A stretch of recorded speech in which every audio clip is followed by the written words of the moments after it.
20 years we've been working together. Genuine honor to bring him out to the stage. You guys are going to love it. Please welcome the very funny Donnie Salvo.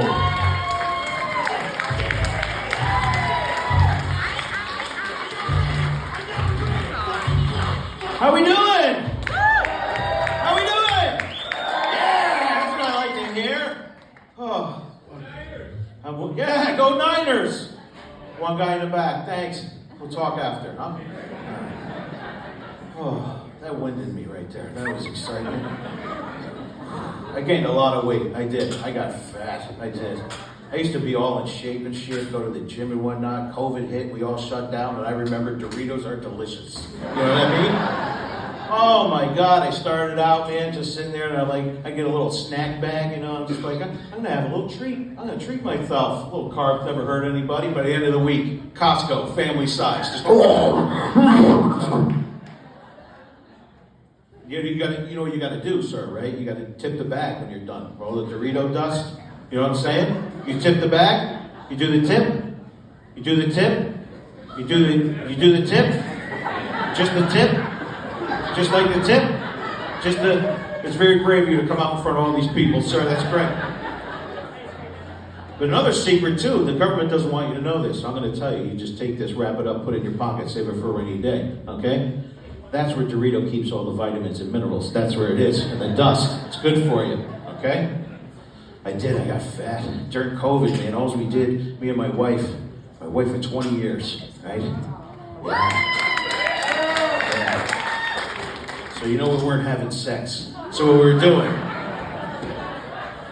we watched a lot of true crime TV. Holy shit, does this country love true crime.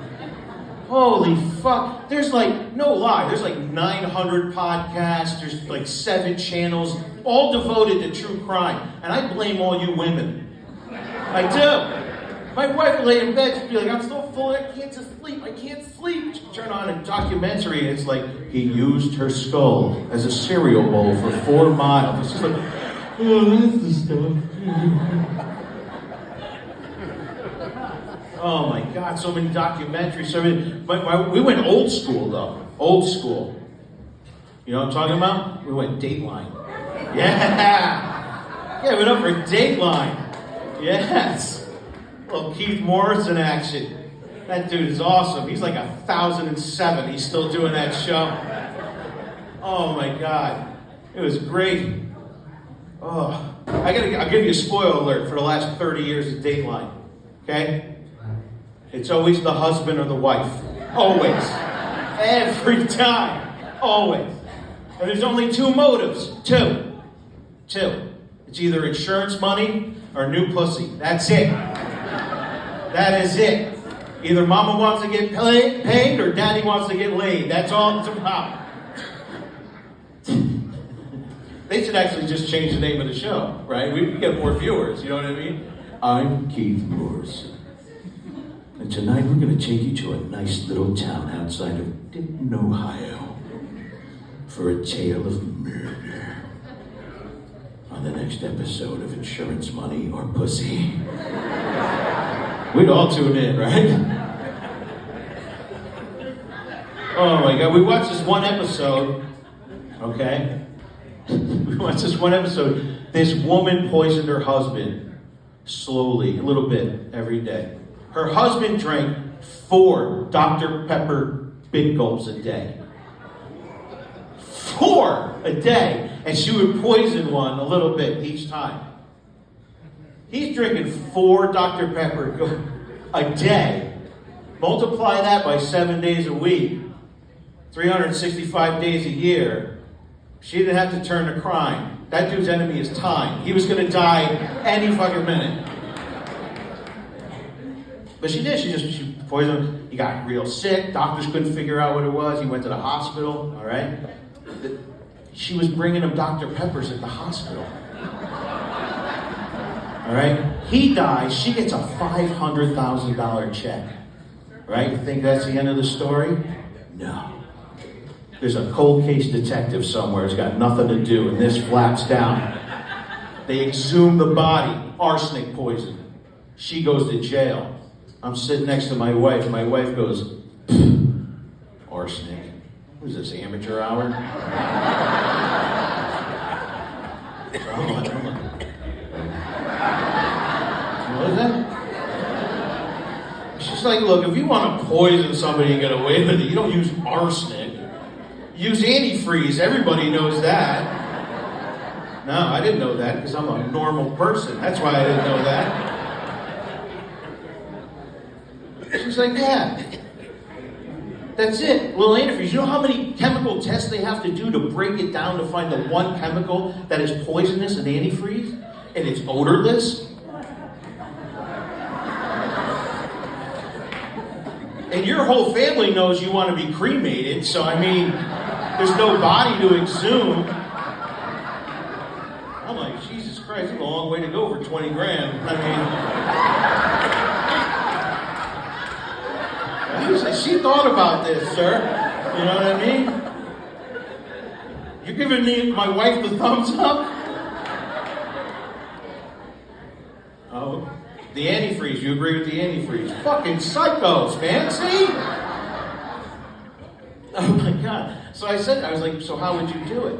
I mean, I like Dr. Pepper, but I don't like 4 gallons a day, Dr. Pepper, you know? She goes like this. She goes, oh, I put it in your food. And I went, what? She goes, I put it in your food. It's odorless, it's tasteless, you wouldn't know. And I went, well, that's your first mistake right there, because we've been married for 20 years. You've never served me 3 square meals a day in 20 years. Okay? Yeah. After lunch, you want to take a nap after that ham sandwich, all right? You can't handle that. Right? So I was just like, and all of a sudden you're going to be in the kitchen coming out with sirloin tips and fucking pork chops, and my spidey senses are going to start tingling? No. You ain't going to Rachel Ray me to death. No. Oh, God. They told me that I performed in a lot of stages where there's been like a lot of history on them, you know, a lot of legends and stuff. And they told me today that Harry Houdini performed on this stage. Isn't that insane? Harry Houdini performed on this stage. And it's kind of good they told me that before, because I was going to do the whole locked in the death water trick. And now that I know it's been done, I'm not going to do it now. How's your guys' holidays? Good? That's cool. Yeah. Mine was nice too, thanks for asking.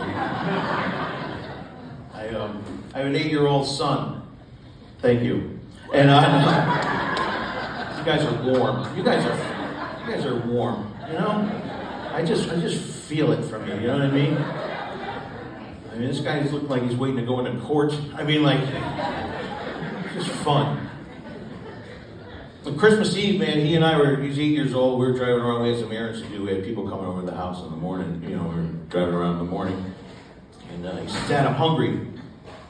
Let's go to McDonald's, grab a couple of burritos. I said, that sounds phenomenal. That is a delicious breakfast. We show up, the drive-thru is so long, it's like they're giving it away. So I said, look, dude, let's just go inside, we'll get something to eat real quick. Boom, we're on our way. We walk up, there's a man sitting outside, and he goes, Merry Christmas, sir. And I went, Merry Christmas.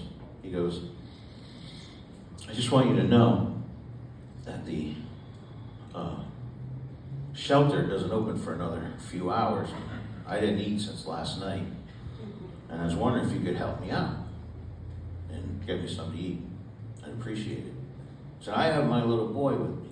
So this is an opportunity. There's opportunities in life, man, where you could, you know, and this is one of these opportunities. So I'm going to teach my son something, right?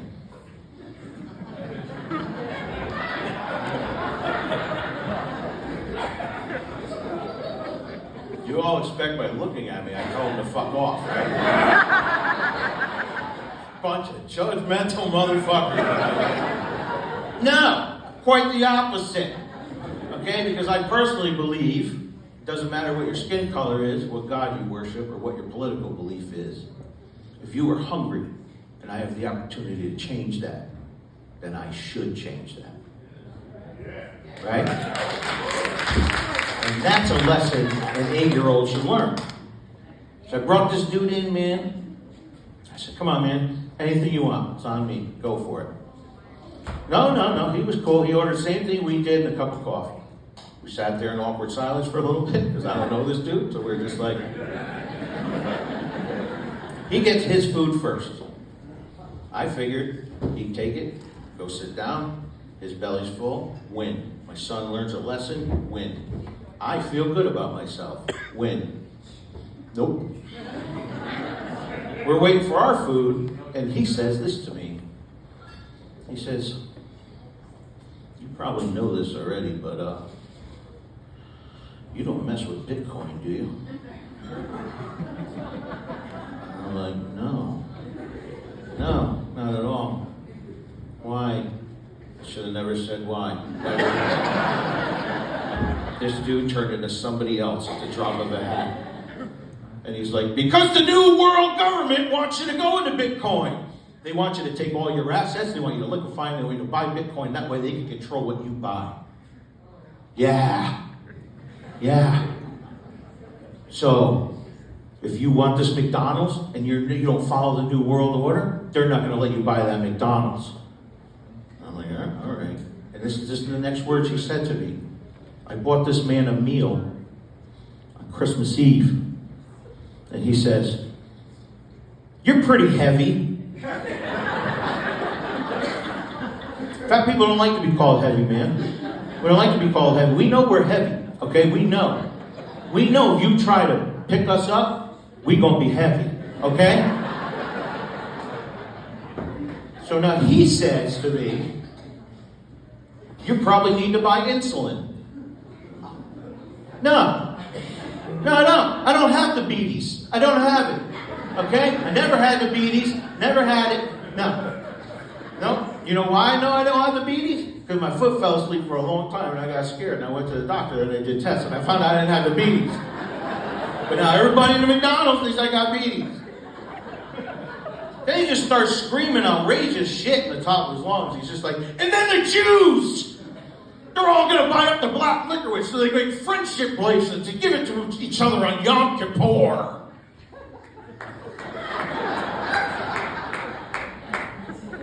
I don't think that's culturally accurate, sir. I don't think. And then he brought me in real close. He calmed down, and he said to me, he goes, you probably already know this, man, but they keep all the vitamin minerals on the bottom of the Doritos bags. Thank you, man. My name is Donnie Salvo. Enjoy the rest of the show. Donnie Salvo.